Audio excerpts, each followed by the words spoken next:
వచ్చేటప్పటికి మనం డల్ అవ్వకూడదు. Praise the Lord. ఆత్మీయత తగ్గిపోకూడదు, ఇంకా పెరగాలి.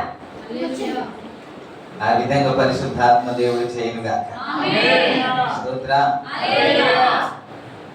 క్రిస్మస్ సందేశాలు ప్రారంభమైంది అనేక సంఘాల్లో. ఈరోజు మొదటి ఆదివారం కాబట్టి క్రిస్మస్ సందేశానికి వెళ్ళకుండా కొన్ని మాటలు జ్ఞాపకం చేయాలని ఆశపడుతున్నాను. గడిచిన దినాల్లో 2 మెసేజ్ దైవ సేవకుల గురించి మాట్లాడాను. అంతవరకు ఇంక మళ్ళీ వెళ్ళకుండా ఈ 2 సందేశాల్లో ఒక మాట మీకు గుర్తు చేశాను. లూకా సువార్త 10వ అధ్యాయంలో, లూకా సువార్త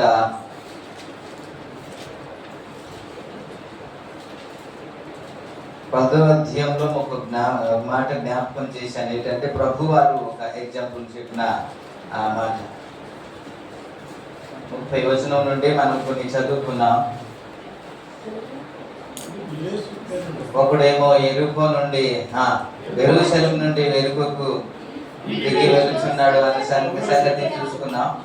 అందులో పొర ప్రాణంతో ఉన్న వ్యక్తిని ఎవరు సందర్శించాడు అంటే లేవీయుడు ఒకడు వచ్చాడు. ఆయన కాదు, యాజకుడు కూడా ఒక ఆయన వచ్చాడు. ఆయన కూడా కాదు, ఇంకెవరు ఇప్పుడు మాట్లాడండి. మాట్లాడితే చిన్న మాటలు చెప్పడానికి కూడా నాకు ప్రోత్సాహం కలుగుతుంది. ప్రభు మీకు సహాయం చేయనుగాక. హల్లెలూయా. చివరిగా ఎవరు వచ్చారంట?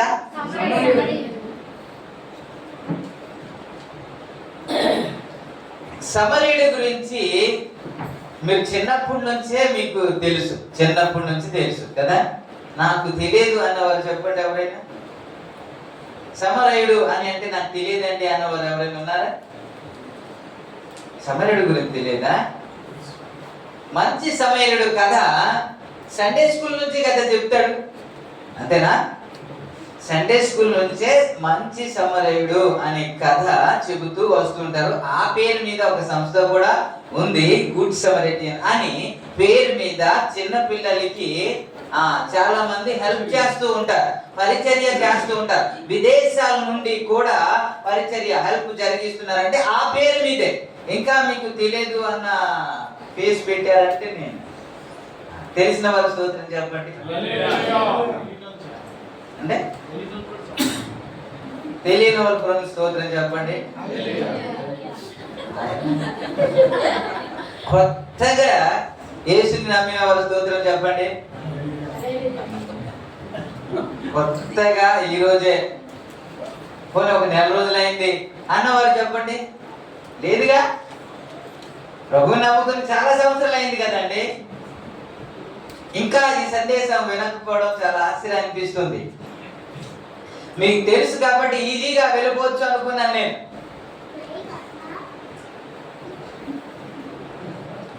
ఈ సమరయుడు యేసుక్రీస్తుతో పోల్చారని మీకు జ్ఞాపకం చేశాను, అంతే కదా. యేసుక్రీస్తుతో పోల్చుకున్నారని. ఈ సమరయుడు వచ్చి ఆయన ద్రాక్ష రసాన్ని ఇచ్చాడని, తైలమును పోశాడని జ్ఞాపకం చేశాను. ఆ ద్రాక్ష రసం యేసుక్రీస్తు రక్తమని, ఆయనే అభిషేకించాడని, ఆయనే మన దగ్గరికి వచ్చాడని సంగతి జ్ఞాపకం చేశాను. ఇంతకీ సమరయుడు అంటే ఎవరు అంటే? ఇంతకీ సమరయుడు అంటే ఎవరు? అలా చూస్తారేటండి.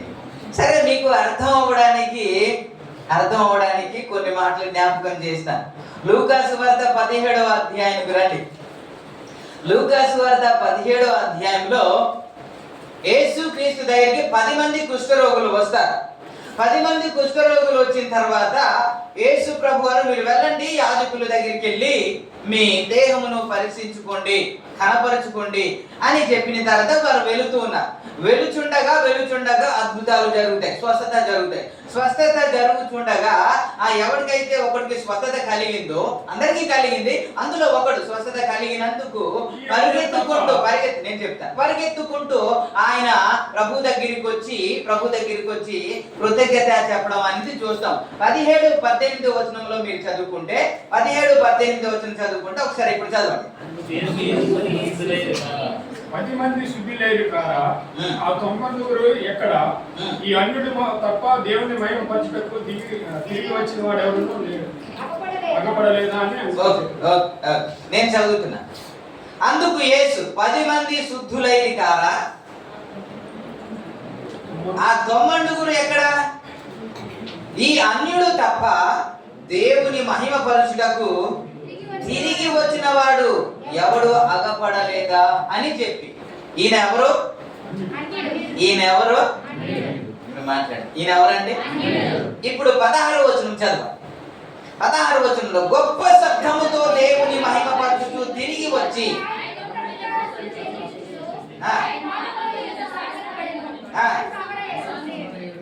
ఎవరు? సమరయుడు. ఇప్పుడు ఎవడని ఎవరంటే గుర్తుపెట్టుకోండి. సమరయుడు ఎవరు? ఓకే. మరలా మీరు యోహాను సువార్త 4వ అధ్యాయానికి వస్తే అక్కడ కూడా మనకి కనబడుతుంది. ఎండవేళలో 12 గంటల సందర్భాలలో ప్రభు వారు ఒక బావి దగ్గర కూర్చున్నారంట. ఒక బావి దగ్గర కూర్చుంటే ఒక ఆమె నీళ్లు చేతుకోవడానికి వచ్చిందంట. నీళ్లు చేతుకోవడానికి వచ్చిన తర్వాత యేసు ప్రభు వారు ఏమంటారంటే, నాకు కొద్దిగా దాహమునకు ఇవ్వా అని అడిగితే, అప్పుడు ఆ స్త్రీ మాట్లాడుతున్న మాట 9వ వచనంలో ఎవరో ఒకరు చదవండి.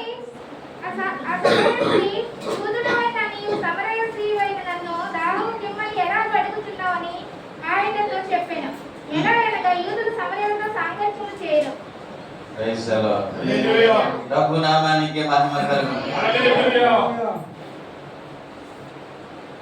యూదులు సమరయులతో, ఇక్కడేమో ఈ అన్యుడు తప్ప అన్నమాట మనం చూస్తాం. అక్కడేమో నువ్వు ఎలా అడుగుతున్నావు, అసలు మీకు మాకు సంబంధం లేదు కదా, అసలు మా నీళ్లు మీరు తాగరు కదా, మరి ఇలాంటి పరిస్థితిలో మాతో మీరు సాంగత్యం చేయరు కదా అన్నమాట మనం చూస్తాం. అంటే అంటరాని వ్యక్తి అనే కదా, మన అంటరాని వాళ్ళు అని కదా, యూదులు వారితో సహవాసము చేయరు అని కదా, సాంగత్యం చేయరు అని కదా, అన్యులు అని కదా. ఈ 2 వచనాలను బట్టి సమరయులు అంటే ఎవరంటారు మీరు?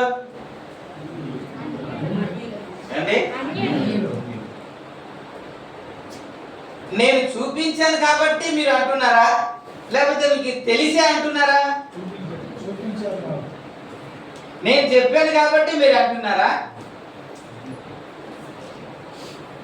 లేక మీకు తెలిసే అంటున్నారా? ఇది ఎప్పుడైనా చదివారా అంటే? చదవలేదా?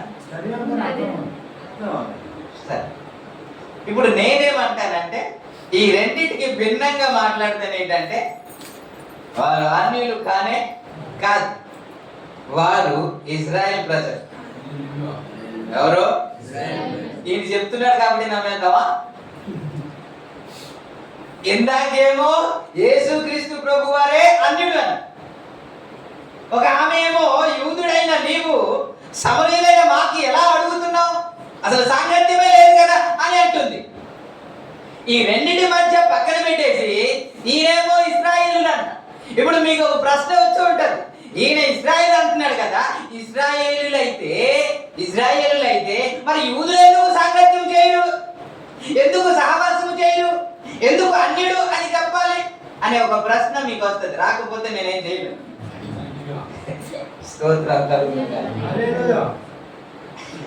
మీకు రావాలా ఈ సందేశం, ఈ సందేహం.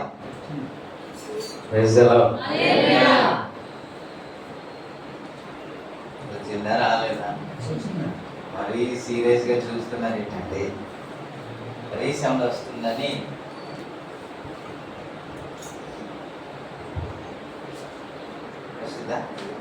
వస్తుందా?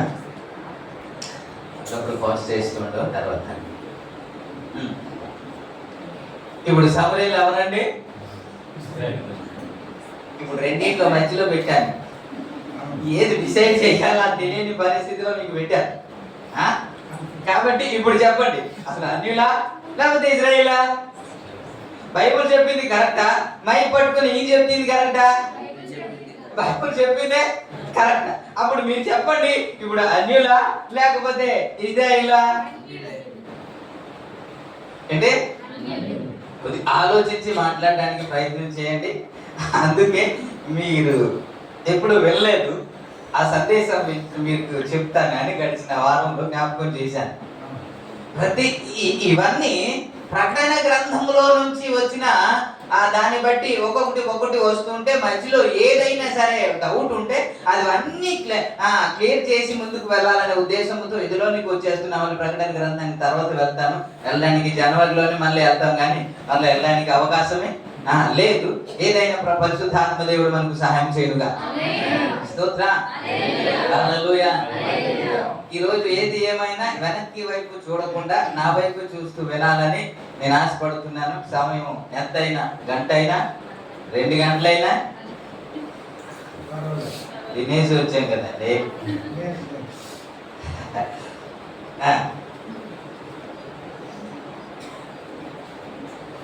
ఇది సమరయులు అన్యులా లేకపోతే ఇజ్రాయెల్ ప్రజల అనేది మీకు జ్ఞాపకం చేయడానికి ప్రయత్నం చేస్తాను. ఇప్పుడు యోహాను సువార్త మీరు తీశారు కదా, 4వ అధ్యాయము.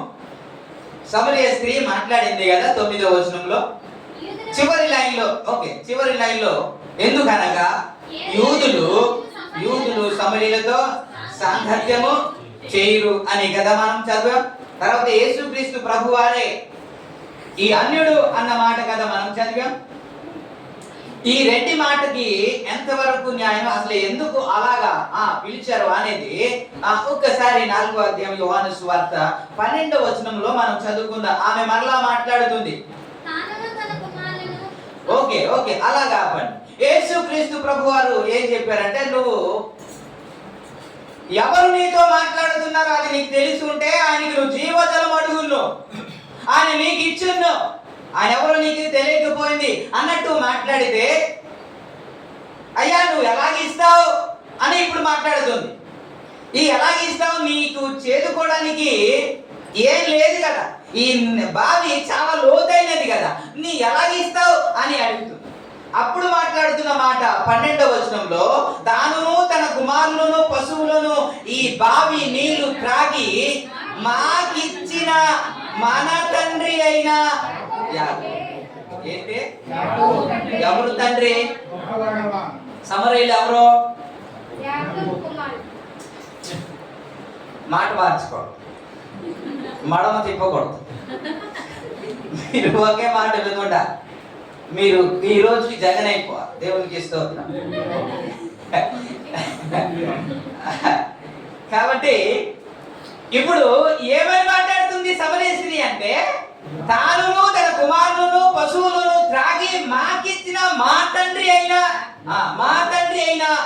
యాకోబు అని అంటుంది. అంటే ఈమె తండ్రి అని అంటుంది అని అంటే అన్యురాలు కానే కాదు. అన్యులు ఎప్పుడు మాకు అబ్రహాము తండ్రి అని గాని యాకోబు తండ్రి అని గాని అనరు. తర్వాత ఈ 4వ వచనంలో చూస్తే ఎవరి భూభాగంలో అంటే, యాకోబు తన కుమారుడైన యోసేపుకి ఇచ్చిన భూమి దగ్గరనున్న సమరయలోను సుఖారను ఒక ఊరికి వెళ్ళెను అని. యాకోబు తన కుమారుడైన యోసేపుకి ఇచ్చిన భూమిలో ఏముంది అని అంటే ఒక బావి ఉంది. ఎక్కడుంది? ఇప్పుడు పాకిస్తాన్ సరిహద్దులో మనం వెళ్ళగలమా? మన సరిహద్దులోనే మనం ఉండగలం. ఇప్పుడు అన్యులు ఎప్పుడు వీళ్ళ సరిహద్దులోనికి రారు కదా. ఇప్పుడు ఏ సరిహద్దులో నివాసము చేస్తున్నారు అని అంటే, యాకోబు తనకిచ్చిన యోసేపు సరిహద్దులోనే ఎవరు నివాసం చేస్తున్నారంటే సమరయులు నివాసం చేస్తున్నారు. స్తోత్రం. హల్లెలూయా. ప్రభు నామానికి మహిమ కలుగును. 20వ వచనంలో ఆమె మాట్లాడుతూ ఏమన్నారంటే, మా పితరులు ఈ పర్వతమందు ఆరాధించిరి గాని ఆరాధించిన స్థలము ఆరాధించవలసిన స్థలము యెరూషలేములో ఉన్నదని మీరు చెప్పుదురని ఆయనతో అనగా. ఓకే ఓకే, అంటే మీరు ఎవరిని ఆరాధిస్తున్నారు? వీరు కూడా యెహోవానే ఆరాధిస్తున్నారు అన్నమాట ఇక్కడ మనకు. చివరిగా మనము 25, 26 వచనంలో కానీ మనం చదువుకుంటే, ఆ స్త్రీ ఆయనతో క్రీస్తు అనబడే మెస్సియా వచ్చినని మేము ఎరుగుతాము. ఆయన వచ్చినప్పుడు మాకు అన్నమాట ఉంటది. ఎవరికి? మాకు. మీకా మాకా? మాకు సమస్తమును తెలియజేయునని చెప్పగా, యేసు నీతో మాటలాడుతున్న నేనే. మాకు అంటే యూదులు మెస్సయ్య కొరకు కనిపెడుతున్నారు, ఈ యూదులు యేసయ్య కొరకు కనిపెడుతున్నారు. కాబట్టి ఈమె ఏమంటుందంటే, మెస్సయ్య వచ్చినప్పుడు యేసు అనబడిన మెస్సయ్య వచ్చినప్పుడు, క్రీస్తు అనబడిన మెస్సయ్య వచ్చినప్పుడు ఆయన సమస్తమును తేటపరుస్తాడు. ఎవరికి? మాకు. ఎవరికి? మాకు. అంటే ఎవరై ఉంటారు వీళ్ళు? ఎవరండి?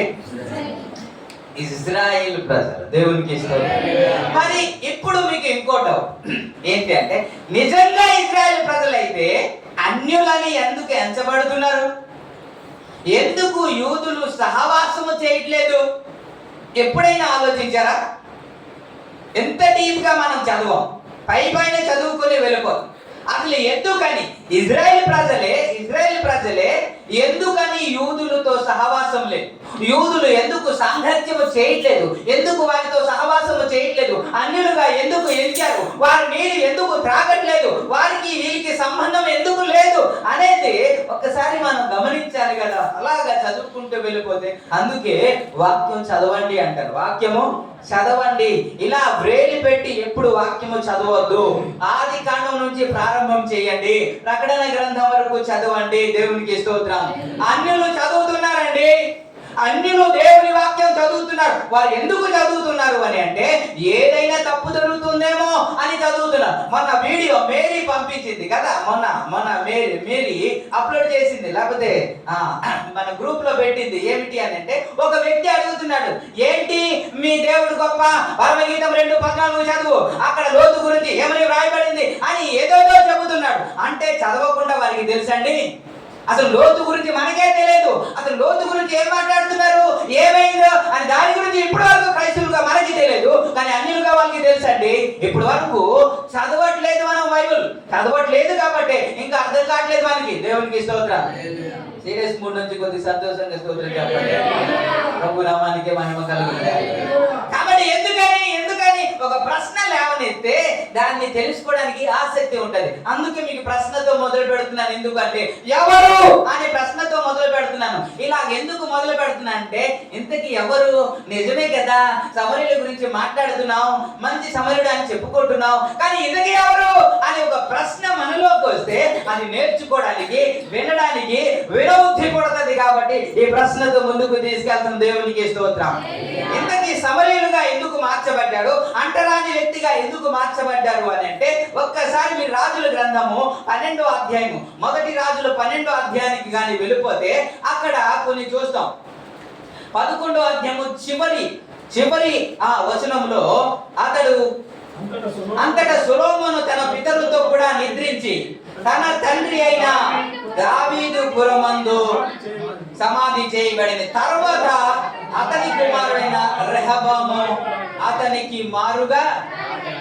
మారుగా సొలొమోను కుమారుడు. సొలొమోను సమయంలో 40 సంవత్సరాల వరకు ఏ యుద్ధాలు లేదు, సమాధానంగా ఉంది. అందుకే అంత మందిని ఆయన వివాహము చేసుకున్నట్టు మనం చూస్తాం. అయితే తాను చనిపోయిన తర్వాత తన కుమారుడైన రెహబాము రాజుగా పట్టాభిషేకము చేయబడ్డాడు. రాజుగా పట్టాభిషేకం చేయబడిన తర్వాత సొలొమోను బ్రతికున్న దినాలలో యరొబాము అనే వ్యక్తి ఐగుప్తు దేశానికి పారిపోయి అక్కడ బ్రతుకుతున్నాడు. ఎప్పుడైతే సొలొమోను చనిపోయాడో అప్పుడు యరొబాము కూడా వచ్చాడు.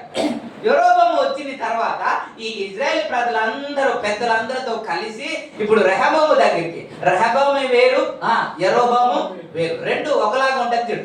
రెహబాము అని అంటే సొలొమోను కుమారుడు, యరొబాము అని అంటే అతడు సొలొమోను కుమారుడు కానే కాదు. అయితే ఈ యరొబాము పెద్దలతో కలిసి వచ్చి ఏమని అడుగుతున్నారు అని అంటే, మీరు అలా చూస్తుండండి 4వ వచనంలో, అయ్యా మీ తండ్రి మా మీద బరువైన కాడిని మోపాడయ్యా, అయ్యా మేము దాసత్వంలో జీవిస్తున్నామయ్యా, ఈ బరువైన కాడిని కొద్దిగా తేలిగ్గా చేయవయ్యా అని 4వ వచనంలో వారు అడుగుతారు. అడిగితే ఈయన ఏమంటాడంటే 5వ వచనంలో 3 దినాల తర్వాత మీరు రండి అని చెప్పి పంపించేస్తారు.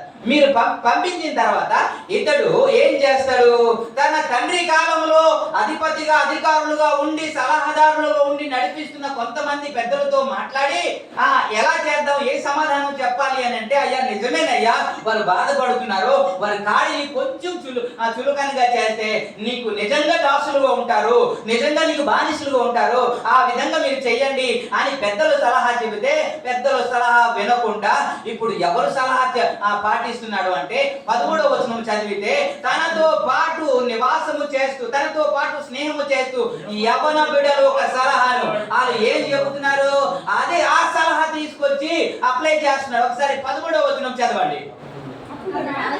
చెప్పిన ఆలోచన నిర్లక్ష్య పెట్టి ఎవరు చెప్పిన ఆలోచన చెప్పిన వారికి కఠినంగా ప్రత్యుత్తరం ఇచ్చి ఇట్లా ఆజ్ఞాపించారు. 14వ వచనం, నా తండ్రి నీ కాడి బరువుగా చేసెను గాని నేను నీ కాడిని మరీ బరువుగా చేయుదును, నా తండ్రి చెరుకులతో మిమ్మల్ని శిక్షించను గాని నేను కొరడలతో మిమ్మల్ని శిక్షించుదును అని.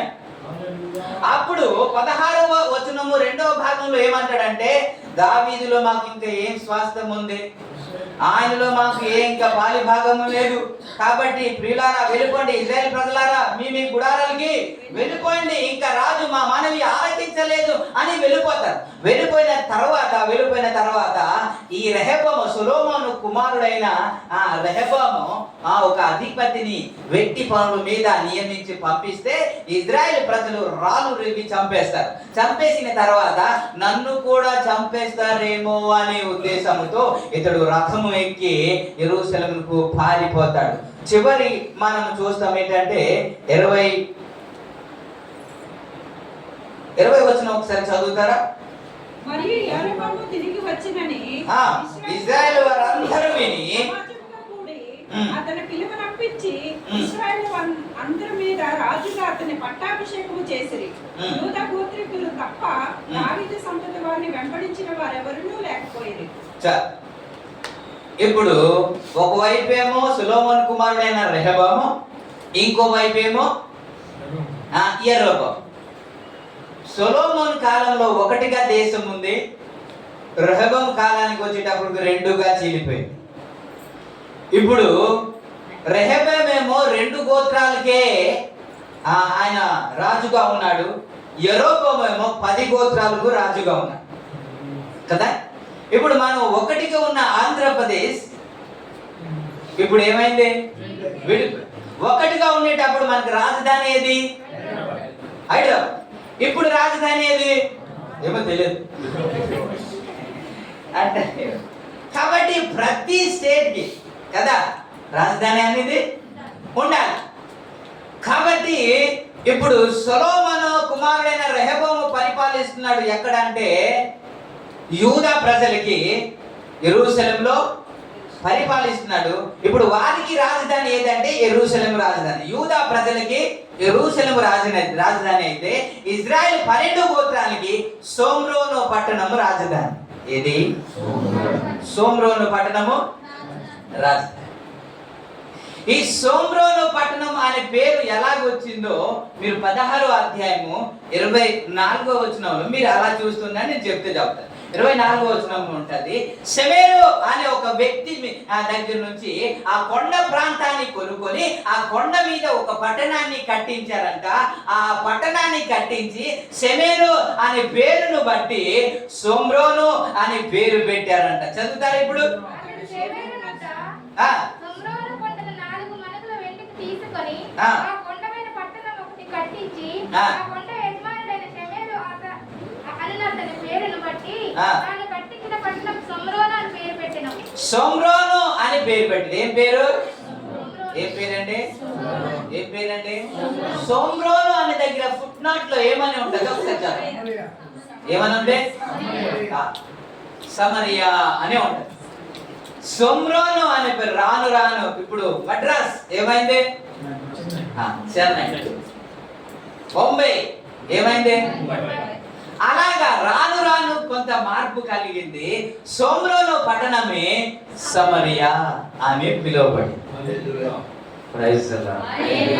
ఇంతకీ ఇజ్రాయెల్ ప్రజలే కదా ఏం చేశారని ఇలాగా అనేది మీకు జ్ఞాపకం చేస్తారు. ఇప్పుడు యూదా ప్రజలైతే ఇప్పుడు యెరూషలేములో ఇప్పుడు దేవాలయం ఉంది కాబట్టి వారు ఆరాధిస్తున్నారు. వీరికి దేవాలయం లేదు కదా, ఏం చేయాలి? ఇప్పుడు రెహోబోము కుయుక్తి కలిగి ఏం చేశాడు అని అంటే ఇప్పుడు ఏటేటా సంవత్సరానికి ఒక్కసారి యెరూషలేంకి గాని వీరు వెళ్ళి ఆరాధన చేస్తే తన యజమానుడు తట్టు మరలా హృదయాన్ని తిప్పుకొని ఆ మారు మనసు పొంది అక్కడ ఒకటైపోయి నన్ను చంపేస్తారేమో అని చెప్పి ఒక ప్లాన్ చేశాడంట.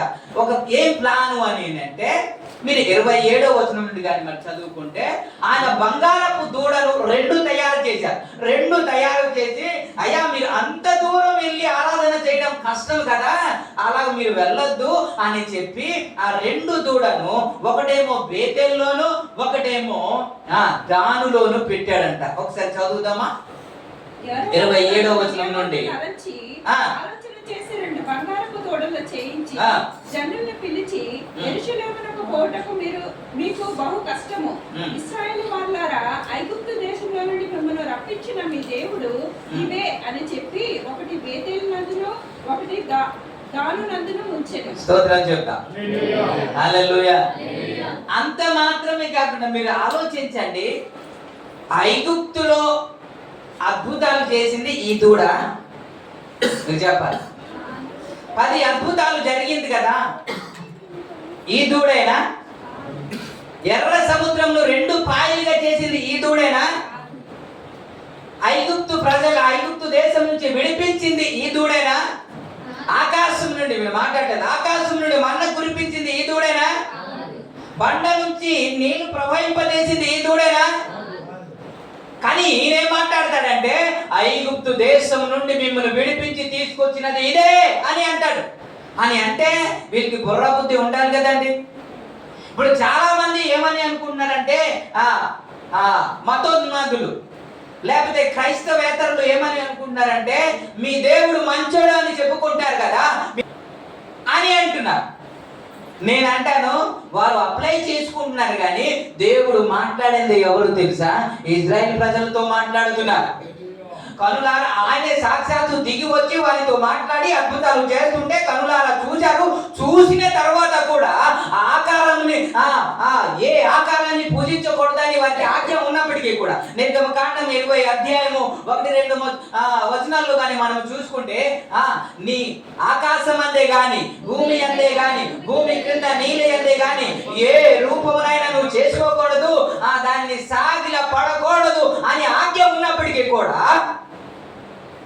వీరు ఏం చేస్తున్నారంటే వారు చేతులతో తయారు చేయబడిన ఒక దూడను చూసుకొని ఐగుప్తు దేశం నుంచి విడిపించిన దేవుడవు నీవే అని పూజిస్తుంటే ఆ మేలు చేసిన దేవుడికి కోపం రాదండి?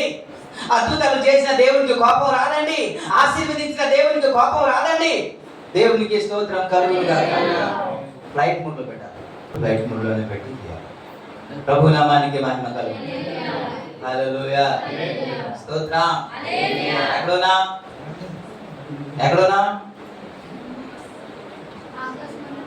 ఇప్పుడు దేవుడు మాట్లాడింది ఇప్పుడున్న భారతదేశంలో ఉన్న విగ్రహారాధన గురించి మాట్లాడలేదు. ఆయన తన స్వరూపంలో సృజించబడి ఆయన విమోచించిన ప్రజలు తనను విడిచిపెట్టి విగ్రహారాధన చేసుకొని తన చేతులతో సృజించుకొని ఇదే దేవుడు అని వారు పూజిస్తుంటే దాని గురించి మాట్లాడాడు దేవుడు. ఇప్పుడు ఐగుప్తులు ఎక్కడి నుంచి వచ్చారనుకుంటున్నారు? కానానీయులు ఎక్కడి నుంచి వచ్చారనుకుంటున్నారు? పెరిజీలు ఎక్కడి నుంచి వచ్చారనుకున్నారు? యెబూసీయులు ఎక్కడి నుంచి వచ్చారనుకున్నారు? 7 జాతుల వారిని మీరు నాశనం చేయండి అని చెప్పారు కదా, ఎక్కడి నుంచి వచ్చారనుకుంటున్నారు మీరు? మాకేం తెలుసు అంటారేమో. ఆదికాండం తీయండి.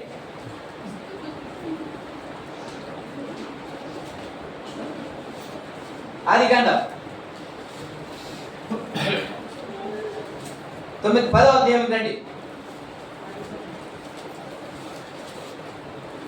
6వ వచనం చదువుదాం.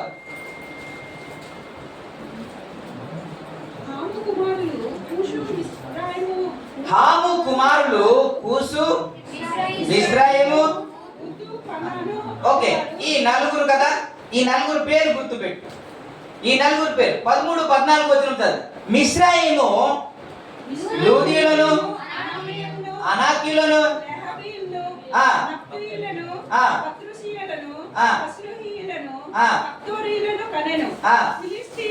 ఫిలిష్తీయులు కస్లుహీయుల నుండి వచ్చిరి. ఎవరు కుమారులు? ఫిలిష్తీయులు ఎవరు కుమారులు అంటే హాము కుమారులు. హాము సంతానం నుండి వచ్చారు. హాము ఎవడు అని అంటే నోహాము కుమారుడు.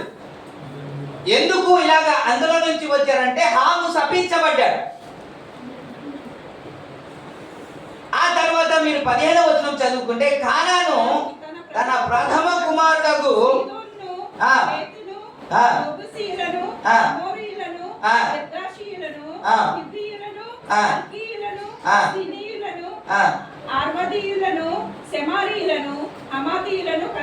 ఓకే, ఇదంతా హాము కుమారులండి.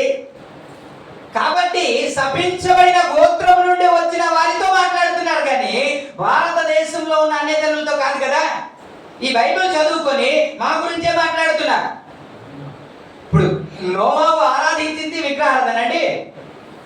మాట్లాడు. నోవాహు ఆరాధించింది ఎవరిని ఆరాధించారు? ఎవరిని ఆరాధించారు? యెహోవానే కదా ఆరాధించారు. యెహోవాను ఆరాధించాను అని కళ్ళ ముందే కదా కనబడింది కదా. అతను ఏ విధంగా నడుచుకున్నాడు కుమారులకి తెలుసు కదా, 3 కుమారులకి తెలుసు కదా. 2 కుమారులేమో సరైన బాటలో నడిస్తే, ఒక వ్యక్తి ఏమో తనకు తయారు చేసుకుని ఇదే దేవుడు అని పూజిస్తుంటే దేవునికి కోపం రాదండి?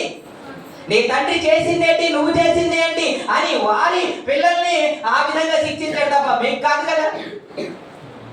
ఇప్పుడు ఈయనేమి చేస్తున్నాడు అని అంటే, యెరోబోము ఏం చేస్తున్నాడంటే తన చేతులతో బంగారపు దూడను తయారు చేసి, ఇదే మీకు ఐగుప్తు దేశం నుండి తీసుకొచ్చిన దేవుడు అంటే అది బేతెల్లో ఒకటి దానిలో ఒకటి పెడితే ఇక్కడ దర్జాగా ఆరాధిస్తున్నారండి. లేవికాండం 20 అధ్యాయము 23వ వచనంలో ఏమని ఉంటది అని అంటే, అసలు అన్యుల ఆచారము మీరు చేసుకోకూడదు అనేది కదా ఉంది. లేవికాండం 20 అధ్యాయం 23వ వచనంలో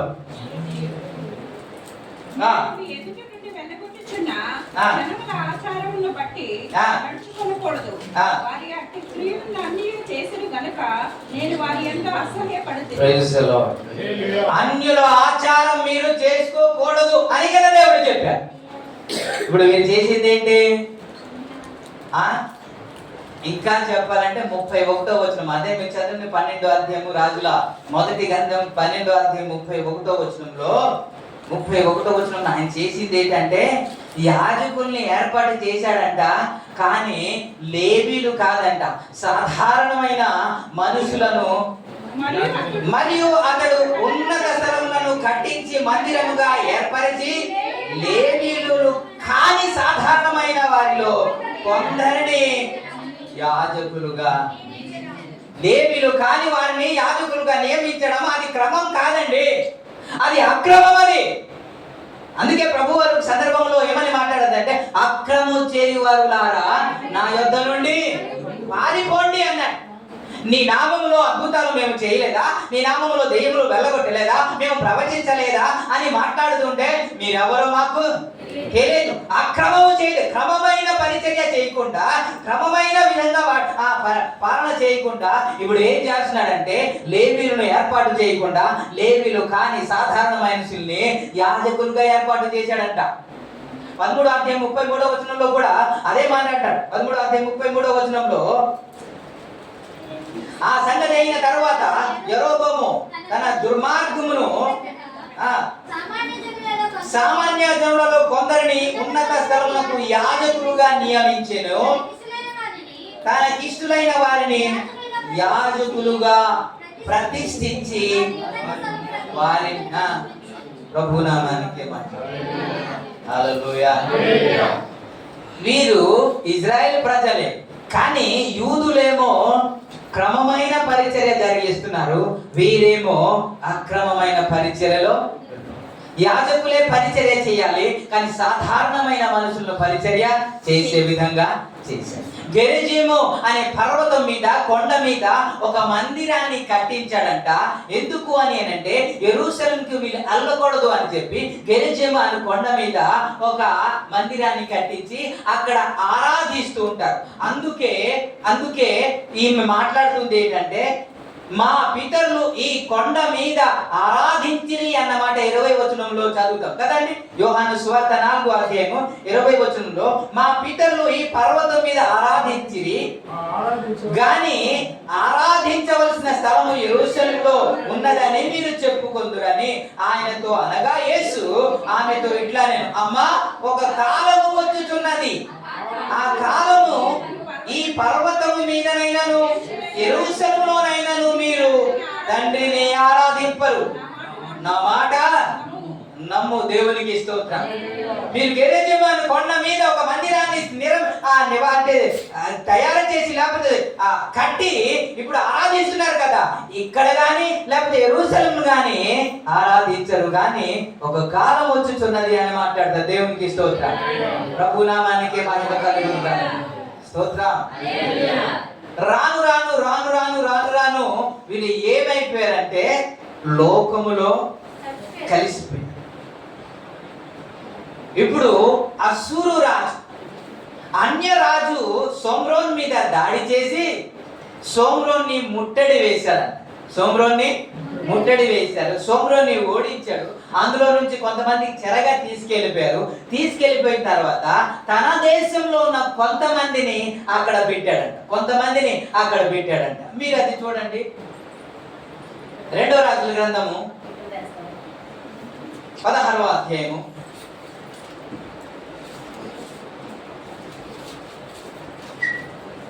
16వ అధ్యాయం 24వ వచనం.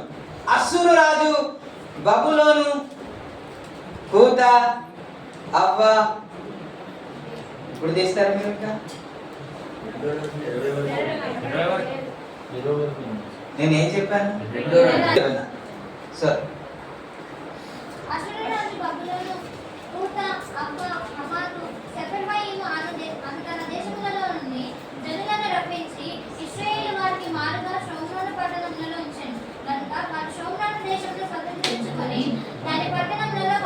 కొంతమందిని తీసుకొచ్చి సోమ్రోను పట్టణంలో పెట్టాడు. ఆ తర్వాత మీరు అలా చదువుకుంటే, ఎప్పుడైతే దేవుని భయం అక్కడ లేదో సింహములు వచ్చి కొంతమందిని తినేసినాయంట. సింహములు వచ్చి తినేస్తుంటే, చంపేస్తూ ఉంటే, ఇది ఇజ్రాయెల్ దేశం కాబట్టి ఇజ్రాయెల్ పద్ధతి మాకు తెలియదు కాబట్టి ఎవరినైనా యాజకులను తీసుకొచ్చి ఇజ్రాయెల్ పద్ధతి ఇక్కడ నేర్పించండి అని ఒక యాజకుడు తీసుకొస్తే ఆ పద్ధతిని నేర్పిస్తారు. అయినప్పటికీ కూడా 35వ వచనం నుండి అలా చదువుకుంటే, అయినప్పటికీ కూడా ఇజ్రాయెల్ ప్రజలు విగ్రహమును వారి ఇంట పెట్టుకొని పూజించడం అయితే మానలేదు అన్నమాట మనం చూస్తాం. చివరిగా 41వ వచనంలో మనం చదువుకుంటే, ఈ ప్రజలు అలాగున యెహోవా యందు భయభక్తులు గలవారైనను తాము పెట్టుకున్న విగ్రహములను పూజించుచూ వచ్చిరి, మరియు తమ పితరులు చేసినట్టు వారి ఇంటి వారును నేటి వరకు. నిజానికి వీరు విగ్రహార్థికులా లేకపోతే దేవుని సంబంధులా? చెప్పండి. వీరి ఆరాధన ఎవరికి చేయాలి? ఇప్పుడు వివరణ ఇచ్చాను, ఇప్పుడు నేను చెప్తాను. ఎవరిని ఆరాధన చేయాలంటే ఎవరిని ఆరాధన చేయాలి? మీరు ఎవరిని చేస్తున్నారు? యూదా ప్రజలేమో ప్రభువుని ఆరాధిస్తున్నారు, యెహోవాను ఆరాధిస్తున్నారు. వీరేమో ఇప్పుడు అందరితో కలిసిపోయి ఇప్పుడు ఎవరిని ఆరాధిస్తున్నారంటే అన్య దేవతలను ఆరాధిస్తున్నారు. అన్య దేవతలతో కలిసిపోయారు. వీరిని ఎవరిని అంటారంటే ఎఫ్రాయిము సంతతి వారు అని అంటారు. ఎఫ్రాయిము సంతతి వారు. మీరు హోసియా గ్రంథము 7వ అధ్యాయము 8వ వచనంలో మీరు చూసుకుంటే, ఎఫ్రాయిము అన్య జనులతో కలిసిపోయేను అన్న మాట ఉంటుంది. అతడు ఎన్నడూ త్రిప్పబడకుండా అప్పం వలె మారిపోయాడు అని హోసియా 7:8 వచనంలో ఉంటది. ఎఫ్రాయిము అనేకులతో కలిసిపోయెను. ఎఫ్రాయిము ఎవరును త్రిప్పివేయని అప్పటి వంటి వాడాయెను. ప్రభునామానికి మహిమ కలుగును గాక. స్తోత్రం చెప్తాం. కలిసిపోయిన వారు స్తోత్రం చెప్తాం. నేను అలిసిపోతున్నానా, మీరు అలిసిపోతున్నా? ప్రభునామానికి మహిమ కలుగును గాక. ప్రభు మీ ముఖంలో చిరునవ్వు ఉంచునుగా, సంతోషాన్ని దయచేయునుగా, ఆనందాన్ని అనుగ్రహించునుగా, చింత యావత్తు తీసివేయునుగా. ఆమెనే తెలుపుతుంది ఎంత బాధలో ఉన్నారు. ఆమె అనుకుంటా ఉంటారేమో అనుకున్నా, ఆమె అంటున్నారంటే ఎంత బాధ. దేవునికి స్తోత్రం కలుగును. హల్లెలూయా. యాకోబు ఎవరు తెలుసండి? ఇప్పుడు చివరి దశకు వస్తున్నాను. యాకోబు ఎవరు అని అంటే నిర్గమకాండము 4వ అధ్యాయం 20 వచనంలో మోసేతో మాట్లాడుతున్నాడు. నీవు ఫరోతో మాట్లాడు. ఏంటి అని అంటే, ఇజ్రాయేలు యాకోబు నా జ్యేష్ఠ కుమారుడిని పంపించు అని చెప్పు అని 4వ అధ్యాయము 22వ వచనంలో మాట్లాడతారు. ఎవరైనా చదువుదా?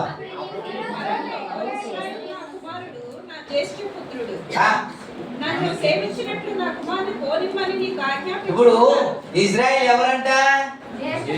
ఇజ్రాయెల్ ఎవరంట? నా జ్యేష్ఠ కుమారుడు అంటే ఇమేజ్ ఆఫ్ గాడ్ కదా, ఆయన ఇమేజ్ కదా.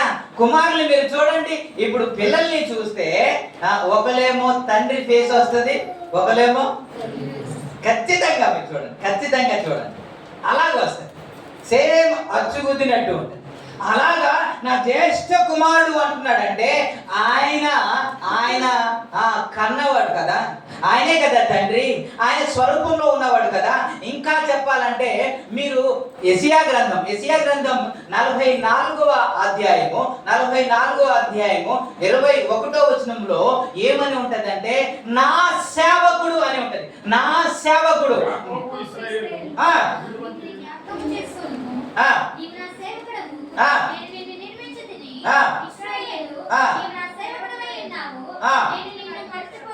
ఆయన నా సేవకుడు అని ఎవరి గురించి మాట్లాడుతున్నాడు? ఇజ్రాయెల్ గురించి మాట్లాడుతున్నాడు. ఇజ్రాయెల్ నా సేవకుడు అని మాట్లాడుతుంది. ఎంత గొప్ప భాగ్యం అండి. అలాగే 43:1 ఏమని అంటదంటే ఆయనను నేను విమోచించాను అని మాట ఉంటది. ఆయనను నేను విమోచించాను అన్నమాట. దేవునికి ఆయన నేను పిలిచి నిన్ను సృజించువాడు యెహోవా ఇశ్రాయేలు నిన్ను నిర్మించినవాడు ఇలాగు సెలవిచ్చుచున్నాడు. నేను విమోచించి ఉన్నాను, భయపడకుము, నిన్ను పేరు పెట్టి పిలిచిన వాడు ఎవడో తెలుసా అండి? ఇజ్రాయెల్ అండి. మీరు బైబిల్ గ్రంథం అంతా మీరు చూస్తే ఇజ్రాయెల్ దేవుడైన యెహోవా, ఇజ్రాయెల్ దేవుడైన యెహోవా, ఇజ్రాయెల్ దేవుడైన యెహోవా అనే మాటే ఉంటదండి. కానీ ఇజ్రాయెల్ ప్రజలు ఇప్పుడు యెహోవాను ఆరాధించకుండా యెహోవా పిలుచుకున్న వ్యక్తి అయినప్పటికీ కూడా, యెహోవా ఏర్పాటు చేసుకున్న వ్యక్తి అయినప్పటికీ కూడా, యెహోవా నిబంధన చేసుకున్న వ్యక్తి అయినప్పటికీ కూడా, యెహోవా విమోచించిన ఆ వ్యక్తి అయినప్పటికీ కూడా ఇప్పుడు యెహోవాను ఆరాధించకుండా ఇప్పుడు ఎవరిని ఆరాధిస్తున్నారంటే అన్య దేవతలను ఆరాధిస్తున్నారు. అన్య దేవతలను ఆరాధిస్తున్నారు.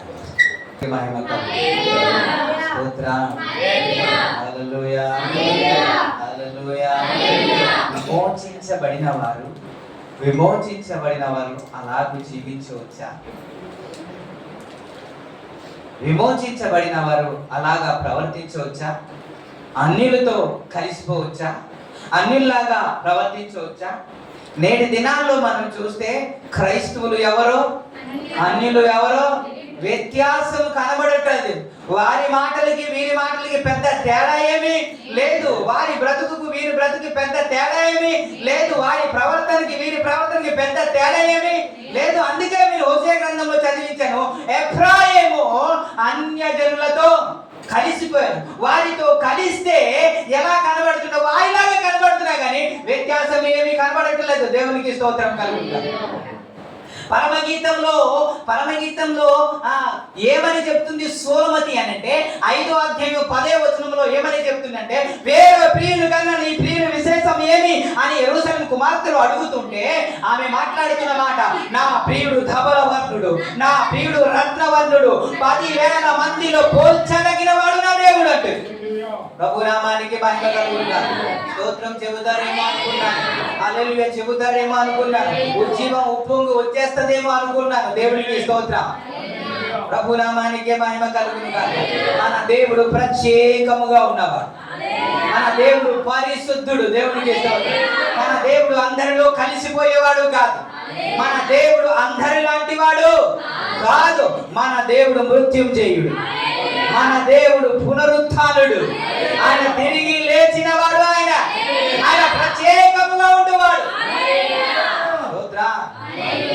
హెబ్రీ రాసిన పత్రిక 7వ అధ్యాయంలో కానీ మీరు చూసుకుంటే 7వ అధ్యాయంలో 26వ వచనంలో మనం చూసుకుంటే ఒక్కసారి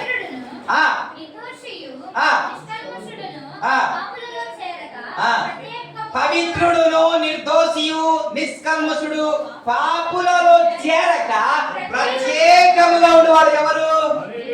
మాట్లాడండి. ప్రత్యేకంగా ఉండేవాడు ఎవరండి?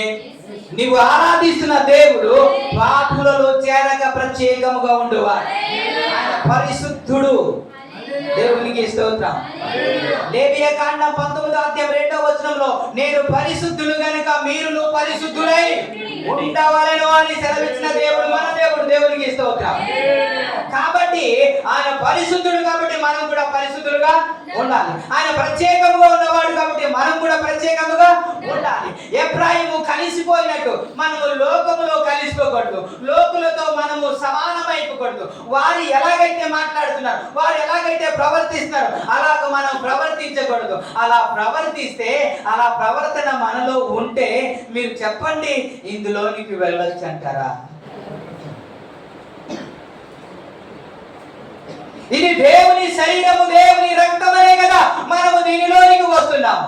ఇది పరిశుద్ధమైన రక్తం అని, పరిశుద్ధమైన శరీరం అని కదా మనం చూస్తున్నాం. కొరింథీ రాసిన పత్రిక 11వ అధ్యాయంలో మనం చూసినట్లు ఎవరైనా సరే యోగ్యులుగా తీసుకోకూడదు అని కదా మాట్లాడతారు. ఎందుకంటే ఇది పరిశుద్ధమైనది.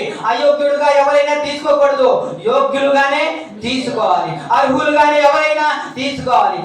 ఏదైనా ఉంటే ప్రభు సన్నిధిలో ఒప్పుకోవాలి, ప్రభు సన్నిధిలో క్షమాపణ కోరుకోవాలి, యేసు రక్తంలో కడగబడాలి. దేవుని రక్తంతో కడగబడిన తర్వాత ఇందులోనికి రావాలని కదా దేవుడు మాట్లాడుతున్నాడు. Praise the Lord. ప్రత్యేకముగా ఉండు దేవునికి చెందిన ఈ ఇశ్రాయేలు ప్రజలు ఇప్పుడు అన్యజనులతో కలిసిపోయాడంట. అన్యజనులతో కలిస్తే పర్వాలేదు, వారితో తిరిగితే పర్వాలేదు, కానీ వారిలాగే ప్రవర్తించడం స్టార్ట్ చేశాడు, వారిలాగే మాట్లాడడం ప్రారంభం చేశాడు. వారు ఏ దేవుని అయితే ఆరాధిస్తున్నారో ఇతడు కూడా ఆ దేవుని ఆరాధించడం ప్రారంభం చేశాడు. ఇప్పుడు చెప్పండి, ఇప్పుడు ఇలా చేస్తుంటే దేవుడు చేర్చుకుంటాడండి? స్తోత్రం. ప్రభు నామానికి మహిమ కలుగును. హల్లెలూయా. అందుకే కొరింథీ రాసిన 2వ పత్రిక 6వ అధ్యాయంలో ఆయన మాట్లాడుతూ 18వ వచనంలో మీరు జీవము గల దేవుని ఆలయమే ఉన్నారు గనుక మీరు ప్రత్యేకముగా జీవించాలని ఉందా? 18వ వచనం ఉందా? ఇంకా తేరి చూస్తా. 18 చెప్పాను.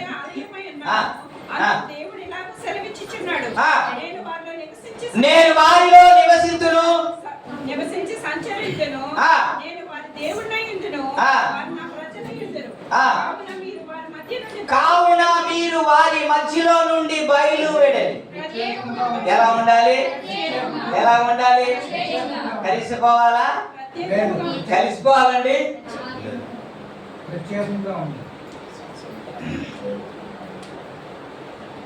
హామాను మాట్లాడుతున్న మాట ఏంటో తెలుసా? ఇశ్రాయేలు ప్రజల గురించి హామాను యూదుల గురించి మాట్లాడుతున్న మాట ఎస్తేరు గ్రంథంలో మీరు చూస్తే, ఎస్తేరు గ్రంథంలో చూస్తే 3వ అధ్యాయం 8వ వచనం అనుకుంటా, ఒకసారి చదువుదామా? ఎస్తేరు గ్రంథంలో చివరి భాగంలో నీ దేశమందు ఒక జాతి వారు చెదిరి ఉన్నారు,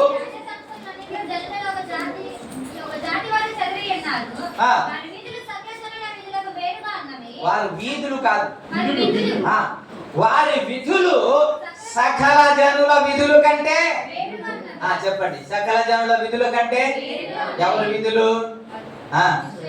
మన విధులు సకల జనుల కంటే వేరుకున్న విధులు. Praise the Lord. అందరిలాగా కానే కాదు, ఏదైనా చెయ్యొచ్చు అని అంటే ఏది పడితే అది చేయకూడదు అనేది దేవుని యొక్క ఆజ్ఞ. Praise the Lord. ఎలా పడితే అలా మాట్లాడకూడదు అనే దేవుని యొక్క ఆజ్ఞ. ఏది పడితే అది చేయకూడదనే దేవుని యొక్క ఆజ్ఞ. మీరు ఇప్పుడు చెప్పండి, ఇప్పుడు ఒక క్రొత్త మార్పు నాలో కలిగింది అని ఎవరైనా సాక్ష్యం చెప్పగలనా? నేను యేసుక్రీస్తుని అంగీకరించిన తర్వాత ఈ మార్పు నాలో వచ్చింది అని చెప్పగలమా? కాదుగా. బాప్తిస్మం పొందక ముందే అదే బ్రతుకు, బాప్తిస్మం పొందిన తర్వాత కూడా అదే బ్రతుకు, అదే మాటలు, అదే ప్రవర్తన, అదే సహవాసం, అదే కదా. ఏమైనా మార్పు వచ్చిందంటే మార్పు వచ్చింది అంటారు. నేను ప్రార్థన చేస్తున్నానండి, చర్చికి వస్తున్నానండి, మేము అందరం కలిసి ప్రార్థన చేస్తున్నానండి, చేస్తున్నారు, దేవునికి స్తోత్రం. కానీ హృదయంలో మార్పు రావాలి కదా. మన జీవితంలో ఎలా ఉంటుందంటే చింత చచ్చినట్టే ఉంటుంది, కానీ పురుగు మాత్రం చావదు. అది ఒక్కొక్క సమయంలో బయటికి వస్తుంది, ఇంకా మార్పు లేదు. వారు ఎలాగైతే జీవిస్తున్నారో మనం కూడా అలాగే జీవిస్తున్నాం కదా. క్రీస్తులోనికి వచ్చిన తర్వాత ప్రతిదీ చచ్చిపోవాలి, దేవునికి ఇష్టం. బాప్తిస్మం అంటే ఏంటి అంటే ప్రతి పాప స్వభావాన్ని చనిపోయి నూతన స్వభావంలో మనం జీవించడమే బాప్తిస్మం అంటే కదా. బాప్తిస్మం పొందుకునే తర్వాత కూడా పాత స్వభావం మనలో కనబడుతుంటే మరి ఇజ్రాయెల్ ప్రజలకి మనకి పెద్ద వ్యత్యాసం ఏమీ లేదు కదా. వారు అన్యజనులతో కలిసిపోయారు, అన్యులతో సహవాసం చేశారు. ప్రత్యేకముగా ఉండాలి, వారిని చూసి అనేక మంది బుద్ధి తెచ్చుకోవాలి. కానీ వారు మనల్ని చూసి నవ్వుతున్నారు, దేవునికి స్తోత్రం. వారు మనకి తీర్పరిగా ఉన్నారు. వాళ్ళు మీరు ఇలా మాట్లాడకూడదు కదా, ఇలా ప్రవర్తించకూడదు కదా, ఇలా గొడవడకూడదు కదా, ఇలా తగాదాలు మీకు ఉండకూడదు కదా అని అన్యులు మన గురించి చెబుతున్నారు. వాళ్ళే మనమే వాళ్ళకి చెప్పాలి. ఇంకా మార్పు మనలో రాలేదు.